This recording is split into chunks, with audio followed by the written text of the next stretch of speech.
Solo bye ఎలా అనిపించింది అన్న మూవీ? సోలో బాయ్ మాత్రం చాలా బాగుంది. ఒక మంచి ఫ్యామిలీ ఎంటర్టైనర్, ఒక మంచి ఫీల్ గుడ్ ఉన్న మూవీ.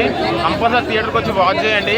ఎందుకంటే గౌతమ్ కృష్ణ గారు యాక్టింగ్ మాత్రం మిమ్మల్ని కట్టివాడేస్తుంది. అరే ప్రతి ఒక్క ఎమోషనల్ సీన్ మాత్రం నేనైతే చేసిన మళ్ళీ కళ్ళకే నీళ్ళు వచ్చినాయి. మెయిన్ థింగ్ దీంట్లో మాత్రం ప్రొడక్షన్ వాల్యూస్ మాత్రం చాలా బాగున్నాయి. మళ్ళీ ఇంకో డైరెక్షన్ పరంగా direction and music background score మాత్రము ఆ సీన్కి అయితే ప్రాణం పోసేసిండు. బ్యాక్గ్రౌండ్ స్కోర్ మాత్రం ఎక్సలెంట్ ఇచ్చిండు. Compulsory watching theatres with family solo boy. నేను ఒక 25 years వెనక్కి వెళ్ళిపోయినేమో అని అనిపించింది నాకైతే. Excellent movie.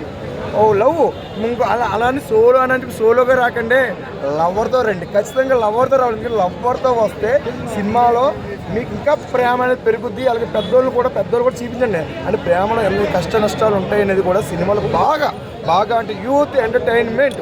ఎన్నో సినిమాలు వచ్చినాయి, చాలా మంది పేర్లు చెప్తున్నారు. ఆ పేర్లు ఈ పేర్లు అవి చెప్తారు. ఆ పేరు ఈ పేరు కాదు, ఈ సినిమా చూడండి. అలాగే గౌతమ్ కృష్ణ డ్యాన్స్ రాదని అప్పుడే ఎవడో అడుగుతాడు, అది నువ్వు చేయరా, నువ్వు వచ్చే ఇలా దాని పక్కన అది. అంతేగాని ఇప్పుడు బిగ్ బాస్ ఎలా ఉన్నాడండి, బిగ్ బాస్లో అలాగే ఉంటారు, పొద్దున్న ఇస్తారు పాస్ మొహాలతోటి. కానీ ఇందులో హీరో అంటే హీరో కింద చూడండి. నైస్ సినిమా చాలా ఎక్సలెంట్గా ఉంది. లవ్, సెంటిమెంటు, కామెడీ అన్నీ కలిపిన ఒక మంచి సినిమానే అండి సోలో బాయ్. చాలా బాగుంది. నేను మళ్ళీ చూస్తాను, మీరు కూడా చూడండి. Thank you.